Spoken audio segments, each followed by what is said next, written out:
पीले दांत वाली बहू। रंजना कभी ब्रश नहीं करती थी। उसे कितनी बार उसके माँ बाप ने डांटा, लेकिन उसका कोई असर उस पर होता ही नहीं था, जिस कारण से उसके दांत पीले पीले हो जाते हैं। शादी के बाद अरे बहू, वैसे तो तुझ में कोई कमी नहीं है, पर तेरे दांत इतने पीले कैसे हैं बेटा? कैसे मतलब? कोई सर्जरी थोड़ी ना कराई है। वो तो क्या नाम, मैं ब्रश नहीं करती थी तो पीले हो गए। अब क्या करूं? आप कहें तो लाल करवा लूं या फिर काले? यार ये क्या है, क्यों माँ से लड़ रही हो? लड़ रही हूँ? अरे मैं लड़ रही हूँ या ये बोल रही है कि दांत पीले हैं, पीले। अरे तपस्या थोड़ी ना की है इन्हें पीले करने के लिए। बकायदा ब्रश नहीं किया है 20 साल तक, तब जाकर। छी, कैसी बात कर रही हो? ये उस वक्त तो पीले नहीं थे जब हम लोग तुम्हें देखने आए थे। अरे तब साफ करवा लिया होगा डेंटिस्ट के पास जाकर। अब देखो कैसे पीले पीले लग रहे हैं। रंजना सास की तरफ गुस्से से देखती है। फिर शुरू हो गई पीले पीले पीले। अरे पीले तो तब भी थे जब मेरे हाथ का रसगुल्ला उड़ा उड़ा कर खा रही थी और बोल रही थी, लड़की नहीं गुणों का खजाना दे रहे भाई साहब आप। खैर, अब वो लोग करते भी तो क्या करते, पीले दांत वाली बहू पल्ले पड़ी थी तो झेलना तो था ही। एक दिन कीर्तन में रंजना गाना गा रही थी। अरे कमला बहन, माँ का द्वार है, यहाँ तो सब शुद्ध होकर आते हैं, फिर अपनी बहू को ब्रश भी नहीं करवाती तुम। दूर से पीले पीले दांत भक्ति में बाधा उत्पन्न कर रहे हैं। अरे कोई 2 साल की बच्ची थोड़ी ना लेकर आई हूँ मैं बहू बनाकर। अच्छी खासी लड़की है, अरे कैसे करवाऊं ब्रश? ये तो उसे खुद करना चाहिए ना। अब माँ बाप तो इसके जैसे तैसे निपटा दिए, ये नहीं सोचा कि सास कैसे संभालेगी। सास बहू को लेकर घर आ जाती है, लेकिन सोच लेती है कि अब इसे लेकर कहीं नहीं जाएगी। अगले रोज बहू कहती है, अरे क्या हो गया, मंदिर नहीं जाना क्या? कीर्तन का वक्त हो रहा है। मेरी मधुर वाणी से कान्हा जी जागते हैं और सोते हैं। आप तो जानती है ना उनकी भक्ति में कितना मन लगता है मेरा।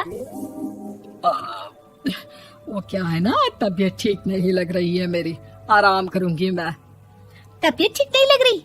अभी तो मिथुन के गाने पर नाच रही थी आप, और अब बोल रही है कि तबीयत ठीक नहीं लग रही। अरे भक्ति में मन लगा लो सासू माँ, ऊपर जाना है, क्या मुंह दिखाओगी आप? हाँ? सास को बहू की बात पर गुस्सा आ जाता है। मैं क्या मुंह दिखाऊंगी, इसकी चिंता तो ना कर, समझी? अपने मुंह की चिंता कर, जो ये पीले पीले दांत लेकर हर जगह पहुंच जाती है। पता है लोग कितना मजाक बनाते हैं। ना जी ना, मैं नहीं जाना कहीं तेरे साथ। तो ये बात है। कोई ना, मत जाओ, मैं अपने कमरे में ही बैठकर भक्ति कर लूंगी। ऊपर वाला दांत थोड़ी ना देखता है, मन देखता है, भावना देखता है। और अरे बस बस, तू सब कुछ दिखा, बस ये सफेद चमकदार दांत ना दिखाना किसी को, है? जा यहाँ से।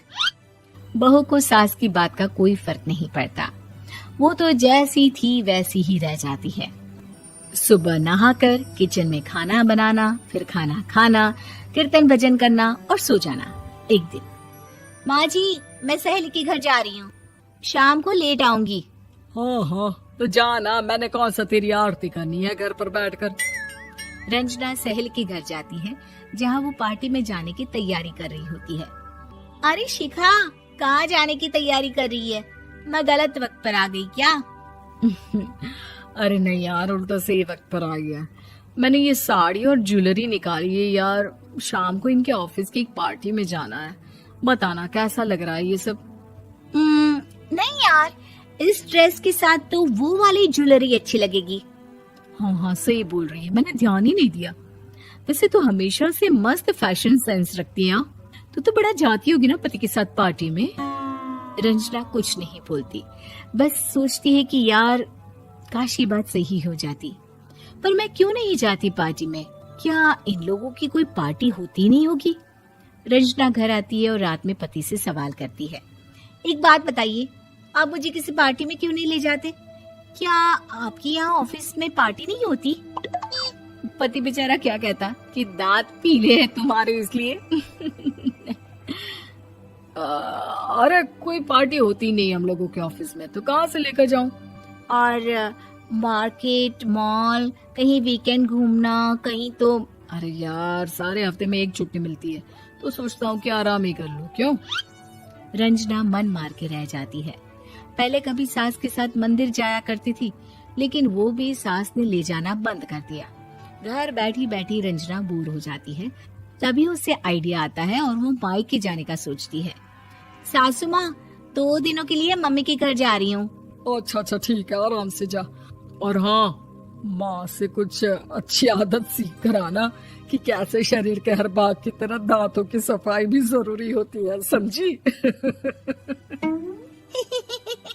शुरू हो गई ना आप। वो लोग आपकी तरह नहीं है कि छोटी छोटी बात का बतंगड़ बना दे। उन लोगों के लिए मैं मायने रखती हूँ, ना कि मेरे पीले पीले दांत। रंजना माँ को बिना बताए उन लोगों को सरप्राइज देती है, लेकिन जैसे ही वो दरवाजे पर पहुंचती है, अंदर देखती है कि घर वाले कहीं जा रहे होते हैं। अब माँ, काश रंजना दीदी के दांतों वाली प्रॉब्लम नहीं होती, तो वो भी हम लोगों के साथ चलती ना बुआ जी की बेटी की शादी में।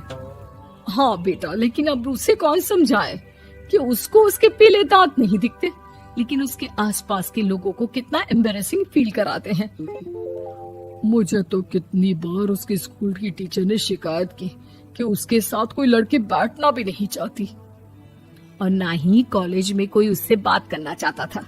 लेकिन पता नहीं क्यों उसे ये बात समझ में ही नहीं आती। कोई कमी नहीं है उस लड़की में, बस यही कि दांत पीले हैं। वो तो भला हो जीजा जी और उनकी माँ का, जो दीदी को जैसी है वैसे ही रखा हुआ है।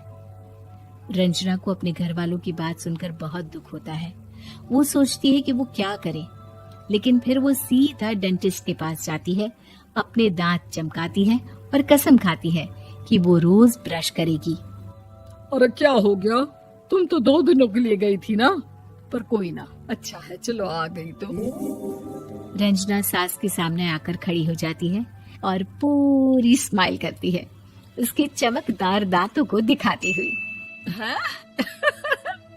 चले मंदिर? माँ, मुझे माफ कर दीजिए, मैंने आप लोगों को बहुत एम्बैरेसिंग फील करवाया। मैं आज से रोज ब्रश करूंगी।